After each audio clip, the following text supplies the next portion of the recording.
And we're back with Neutral New Delhi. Believe it or not, this is about my 5th attempt at a fan formula video today, because I end up halfway through just shouting and getting angry because at my answer with question 3 I'm very passionate about my answer, and I end up just sort of getting all red in the face, getting really close to the camera and just shouting really loudly about how much I hate the Indian Grand Prix. So I'll try not to do that this time. If I do, I apologise in advance. Then again, you know, I also did say this in the previous 4 attempts, so see how this one goes. Hopefully I can upload this one. I'll just get on then. Question 1. With the amount of instances across the season with rear punctures caused by the front wings of the car behind in close battles for position, do you think that the design of the front wing needs to be re-evaluated? Yes and no.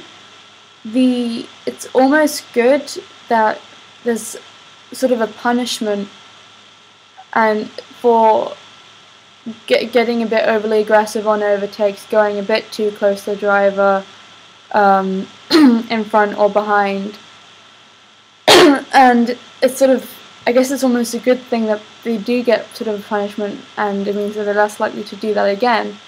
Equally, it's not always it's not always the fault of the person who gets a puncture. So, for example, a lot of the times it's been a first lap incident, which is usually just a racing incident anyways, because everyone's bunched up together, so there's not much you could do about those. So I'd probably say it does need to be re-evaluated, because if we weigh up the costs, puncture causes a lot of damage to the car, which, whether it's sort of the actual tyre itself causing damage when it's coming loosish to sort of the outside of the tyre, or if it's then sort of damage to the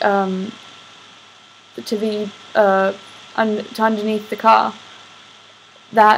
which could either cause immediate problems or problems throughout the race. So whereas clipping the front wing, it's an issue, but you can get to the pits relatively quickly, and they just throw on a new wing and you get on and you do your race, and provided you are driving carefully, there's usually no other damage to the car from having a little bit of your wing disappear.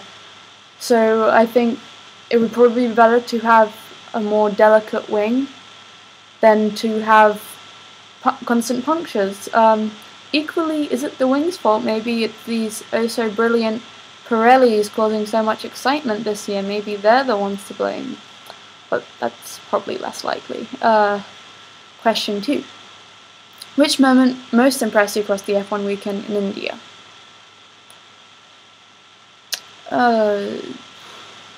It's such a boring weekend. Very little impressed me. Bruno Senna did a good race. Impressive overtakes from him.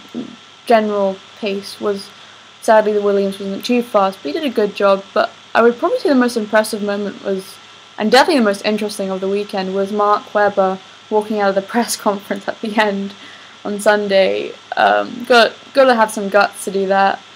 Granted, he's a bit of a hothead, and it was a little bit arrogant to think that all the questions, that there'd be more questions towards him, because let's face it, Seb and Alonso are in the championship battle, so it's totally normal that they were asking all the questions to them. But then equally, does Mark Webber really need to be there if he's not getting any questions towards him? So I'd probably do the same if I were him. I'd probably just, get up and leave, be like, okay, I'm off, don't need me here anymore.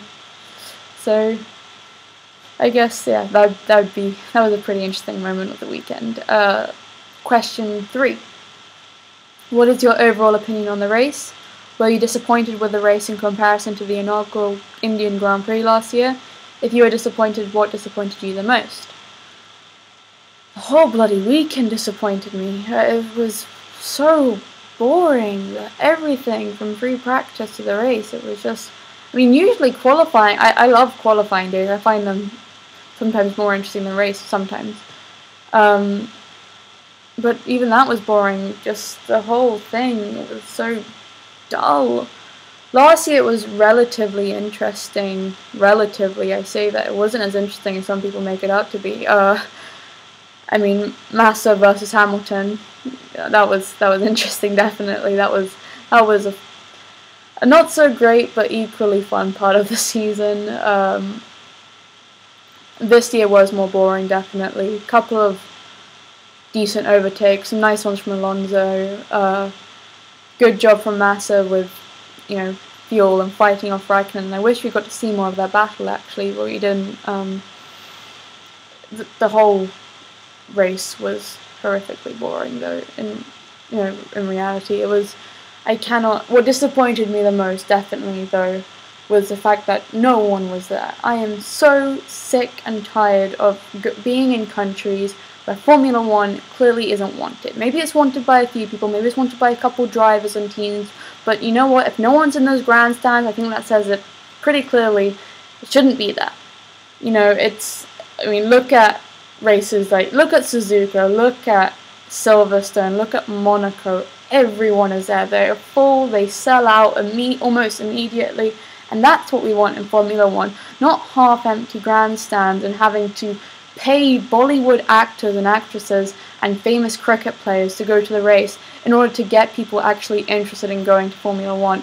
I remember last year the BBC did an interview with, just interviewed a lot of people around the race, a lot of Indian people around the race, around the track, and asked them, what do you think about Formula 1? Are you excited it's here? What do you think about the track? Who do you think is going to win? Blah, blah, blah. And they basically said, what? What Formula 1? What is this sport? I don't know. I just watch cricket. Please leave me alone now. I'm exaggerating a little bit, but it just seems pretty clear that the majority of people don't want it there. It's great that a few people enjoyed it, but if, it was virtually empty, especially on the Saturday. I've never seen the grandstands in front of the international pitch straight sort of that empty at tracks like Silverstone and Spa. It really bugs me that we have boring tilt tracks in countries and where nobody goes to these races anyway. So if it's a boring track but everyone goes, fine, okay, at least it's in demand. If it's a boring track and no one goes, why the hell is it on the freaking calendar? For God's sake. I get it. Asia has all the money right now. We're moving to Asia. It's fantastic. It's the World Championship. We should be traveling around the world. But you know what? Nothing sounds more horrific than having 10 or 12 races like India, Korea, and China and Bahrain each year. Having 12 of those? No, that would be horrific. Formula 1 would be dying slowly out of boredom, just horrible. And I'm getting so sick and tired of tracks being on the calendar that don't deserve to be when, there are so many other countries that do want a Formula 1 race and would have probably a lot more people go. Fair enough, Asia has all the money, but you know what, majority of the fans are in Europe, so not all of them can afford to go, sadly, but people managed to go to Silverstone. That's not necessarily a cheap race. It was completely filled, and even with the weather difficulties, everyone still went. And that's what we want with Formula 1. We want people who are actually going to enjoy the sport. Brazil, everyone, it's almost always sold out. That track is fantastic. The fans are fantastic, and that's what we want to see.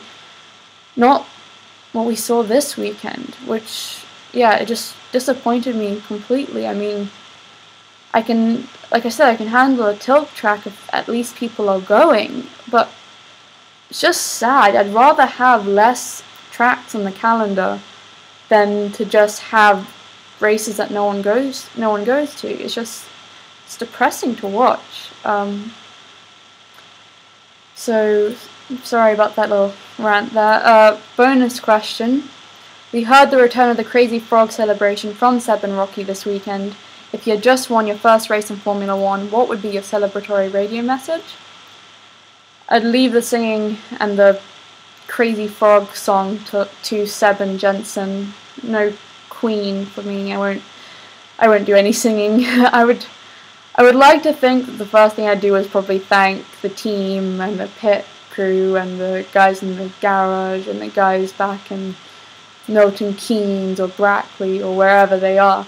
I'd like to think that's what I'd say, but knowing the emotional wreck I am, I would probably just start crying. I'd probably just be like, oh, I'm so happy. Ah. That's most likely going to be my reaction on the radio if I were to win a Formula 1 race. So, yep, that's it from me. Thanks for listening.